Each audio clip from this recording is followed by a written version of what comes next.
Assalamualaikum warahmatullahi wabarakatuh. Sobat Bawaslu dimanapun Anda berada. Kali ini kami Divisi Hukum dan Penyelesaian Sengketa Bawaslu Kabupaten Kudus hadir dengan program terbaru kami, yakni Ruang Sengketa Pemilu.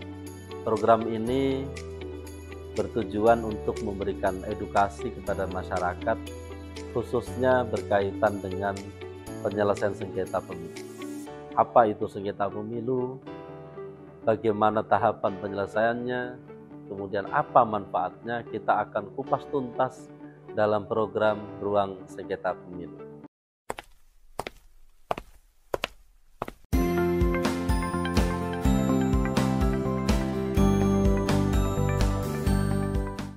Pemilihan umum atau biasa kita sebut pemilu adalah pesta demokrasi rakyat untuk memilih pemimpin dan juga wakil rakyatnya.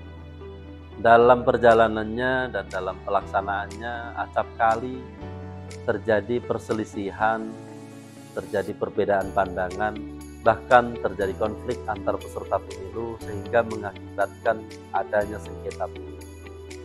Secara sederhana, sengketa pemilu ini terjadi akibat adanya perselisihan antara peserta satu dengan peserta lainnya, juga terjadi antara peserta pemilu dengan penyelenggara pemilu, diakibatkan oleh adanya keputusan KPU yang dianggap merugikan salah satu pihak, sehingga terjadilah sengketa pemilu. Bicara tentang tugas dan wewenang Bawaslu dalam penyelesaian sengketa, tentu ini juga tertuang dalam Undang-Undang 7 tahun 2017, tepatnya ada di pasal 93.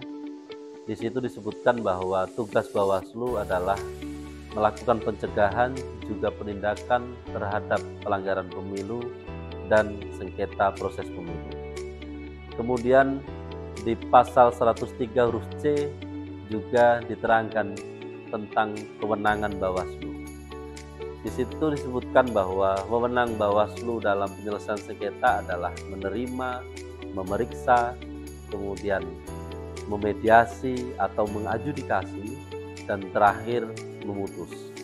Artinya, dengan tugas dan wewenang yang diberikan kepada Bawaslu tentang penyelesaian sengketa pemilu, di situ jelas bahwa Bawaslu diberikan amanah oleh undang-undang bagaimana Bawaslu bisa menyelesaikan sengketa proses pemilu. Ada dua jenis sengketa dalam pemilu. Yang pertama adalah PSPP. PSPP itu penyelesaian sengketa proses pemilu. Ini adalah sengketa yang terjadi antara peserta pemilu dengan penyelenggara pemilu. Nah, tahapan dalam PSPP ini pertama tentu kita menerima permohonan, kemudian memeriksa permohonan tersebut baik syarat formilnya maupun syarat materialnya. Kemudian selanjutnya kita lakukan mediasi, dan jika dalam mediasi itu kita tidak mencapai kata mufakat atau tidak muncul kesepakatan antar pihak, maka dilanjutkan dengan sidang adjudikasi. Adjudikasi penyelesaian sengketa proses pemilu dengan nomor register 001-K.00.02-JT-15-11-11-2023 antara bakal calon anggota DPRD. Setelah sidang adjudikasi kita lakukan, selanjutnya adalah memutus. Kemudian jenis sengketa yang kedua adalah PSAP, penyelesaian sengketa antar peserta pemilu. Ini adalah sengketa pemilu yang terjadi antara peserta pemilu satu dengan peserta pemilu lainnya.